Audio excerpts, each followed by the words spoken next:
Yeah, okay. So basically in the past, right, it's basically two components, 10 marks for reading aloud and 20 marks for your conversation with your teacher. Okay, but it has since been changed to 15 marks each. One is a planned response, and the other 15 marks is for your oral communication with your teacher, with your examiner. Okay, so these are just the little changes, and also quite a big change I would think is that in the past it used to be maybe a picture or something, but nowadays the stimuli is actually a video that they're going to show. Usually the video maybe lasts about 2 minutes or so at most, because you're only given 10 minutes to prepare. Okay, so within the 10 minutes preparation time, I think you would have probably spent 2 minutes watching the video. There will be a question attached to it, and you will have to be planning a response based on the question given to you. Okay, so this is like how moving forward, because I think it's ever evolving, the kind of text that you're watching, the kind of things. Usually we don't look at pictures and try to have a conversation based on that. A lot of times we'll be like, listening to podcasts, watching videos and all these things just to be able to communicate. Okay, so sometimes you'll be like asking, hey, have you watched this? Then you start a conversation, right? So basically that's the approach that MOE wants to take in terms of oral. So that's why it has been changed in 2020's English syllabus. So there has been one change in 2020. So they decided that they're going to change the oral exam as well. Okay, so I think it's really important for you to know like how the format is going to be like for your oral exam for O levels. You're Sec 2 now. Eventually, I'm quite sure this year, and because it's streaming year, you're going to go into the subjects that you're choosing. So there should also be an oral exam at the end of the year. I believe so. Yeah. Okay. So it's something that you need to be really aware of, at least know what you're being tested on. Okay, we have someone coming in. Hold on.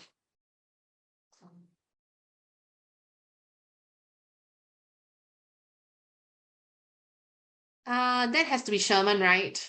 Can you please change your name? Why do you call yourself that? Sherman.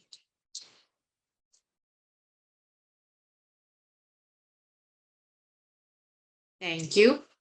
Okay. So, Sherman, we were just talking about how we are going to cover oral today. We have not covered that before. But yeah, Kieran is here as well. Yeah, but we're just gonna spend like maybe 1-2 lessons, because after all, we still need to prepare you for your oral. And precisely because this year is your streaming year, you're going into your different subjects. I'm quite sure that your school will also be testing you on oral end of the year. Okay, so I was also highlighting to the rest about how the syllabus has changed and how your oral exam for O level has changed as well. Okay, so now it's no longer 10 marks and 20 marks component. Basically, it has to be it's a 15 marks. Okay, so 15 marks is for planned response and 15 marks is for your conversation. Yeah, your spoken interaction with your teacher, your examiner. Okay, now so I'm just gonna move on to the notes. Okay, now today we're focusing on using narrative tense. The reason is because even when you're like reflecting on an incident that has happened to you, you will also be like narrating the story to your examiner. Okay, so I think today's focus is really on using the right tenses as well. Because after all, you also be marked on language in terms of oral. Okay, so this component, this part on language is quite a big part. So we want to spend a bit more time talking about it. But of course, we will also have activities for you to be able to use these narrative tenses. Okay, so I think rules, I don't think I need to go through them anymore. All of you are not new, right? My main concern is that most of you are not turning on your videos, but like I said, if you're not comfortable doing it, I think I'm fine with it as long as you answer the questions when I ask them. Okay, so that tells me that you're listening. Okay, so oral. So what are narrative tenses? Basically, narrative tenses are verb tenses which you use when you're telling a story. Like I said, when you're narrating a story, a lot of times you will be narrating the story to your examiners. Okay. So usually it's used for like when you're talking about historical events, things that has happened in the history, recent actions as well. Recent actions doesn't mean actions now. It means that actions which have been performed like recently. Okay. So it's still in past tense. Yeah. And sometimes you can also find narrative tenses also in biographical information. So what do we mean by biographical information? It means someone's story. Someone who writes a biography is usually someone who's famous because then people will want to read them. If you're not famous and you write a biography, I think nobody wants to know, right? So it's in terms of biography, it has to be someone who's like quite renowned or quite famous, then they will have a biography. Um, Sometimes you'll also find them in textbooks, but I would think that textbooks might not always be narrative tense, okay? Because sometimes textbooks are teaching you facts and knowledge and content. So those might be in present tense as well. Narrative tenses are usually in past tense, okay? Mm, yeah, you will find them in stories for sure, and even spoken accounts. Like if you're listening to like or you if you're watching a YouTube video, someone's vlog, someone went overseas, and most of the time, if you notice, the tenses that they use are also in past tense because they're recounting something. Okay, some people listen to podcasts, but podcast is a spoken account definitely, but podcasts might not also always be narrative because podcasts are talking about facts also. If let's say you play football and you listen to podcasts talking about like different football teams, then it might be in future tense because they're like maybe predicting.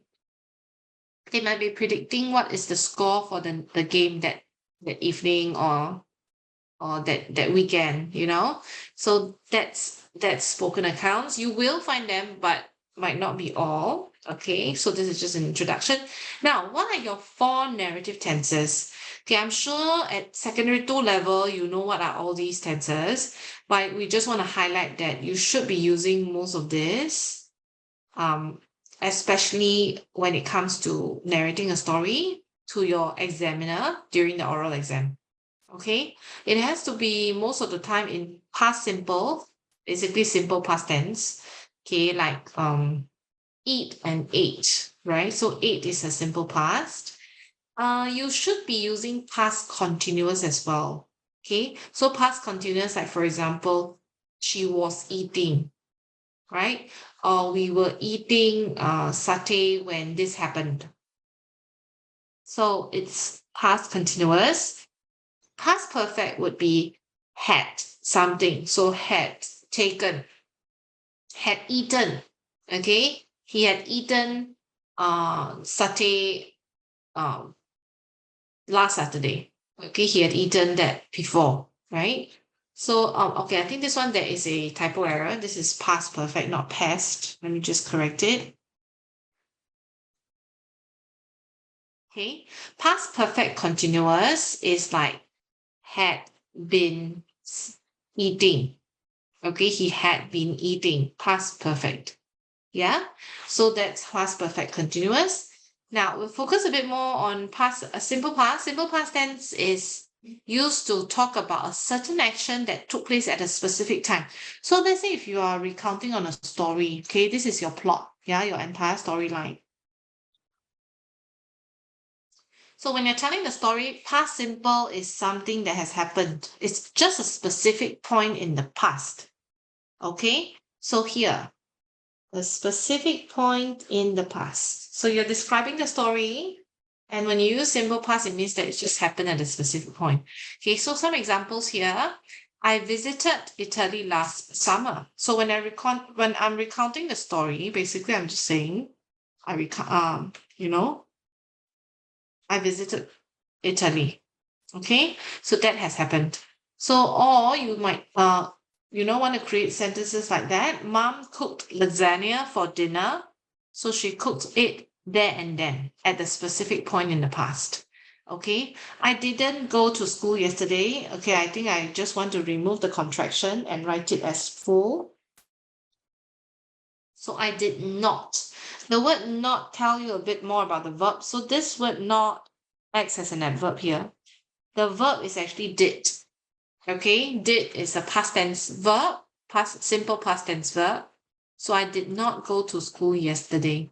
So you are talking about it at a specific point also in the past because it's yesterday as well, right? So it tells you it's the past.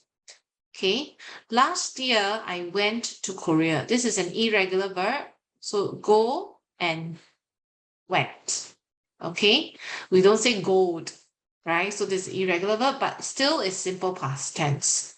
Yeah, I watched a movie yesterday with Kelly, right? So again, this is simple past. I watched a movie yesterday. So it has happened.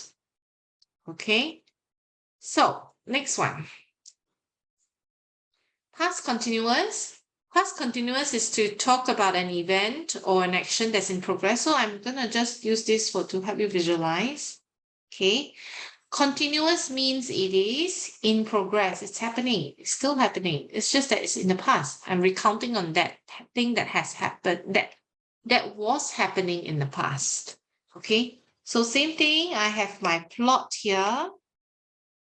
Just now was a specific point, right? When you're using past continuous, it's basically over a span of time. So it was in progress. So here are some past continuous example. Like for example, I was cooking dinner when Chris called. So this part is cooking, right? It's in progress. And then Chris called.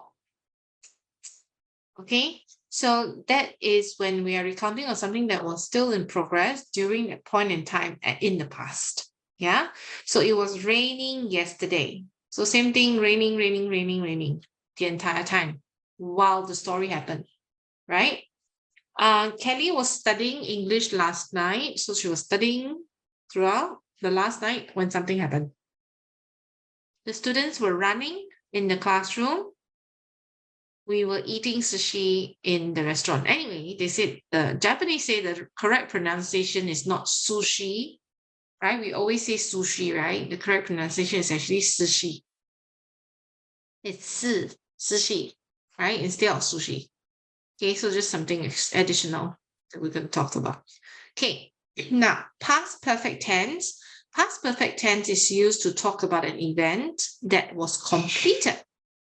Okay, so basically, right, I'm recounting a story. This is my plot. This is what happened. Okay, but I am during the storytelling of my plot, there's actually an incident that has been completed way before my story started. And I'm just talking about this incident in my story. Okay, so it's outside of my plot, but I'm just mentioning it. It has been completed even before I was telling my story. Okay, so this one, past perfect, is referring to an action or an event that's been completed before a certain point in the past. Yeah, so here are some past perfect example sentences. So the train had departed by the time I got to the station. So I'm telling you a story now, but I'm just referring back to what had happened in the past. Basically, the train departed. So it has been completed. The train had departed before, by the time I got to the station. Okay. So the second example, after Kelly had finished her homework, so it also happened in the past, right? So she had finished already, it's been completed, and she played tennis after that. So I'm just recounting on that. Okay. I had known, okay, had past perfect, right? Known, it's perfect tense about it for quite a while. So I'm recounting on that, and I had known about it quite some time. Someone right? Yes, go ahead, Kiat Ming. So I had just eaten. So I had eaten. Now, just is not past perfect tense. Just is basically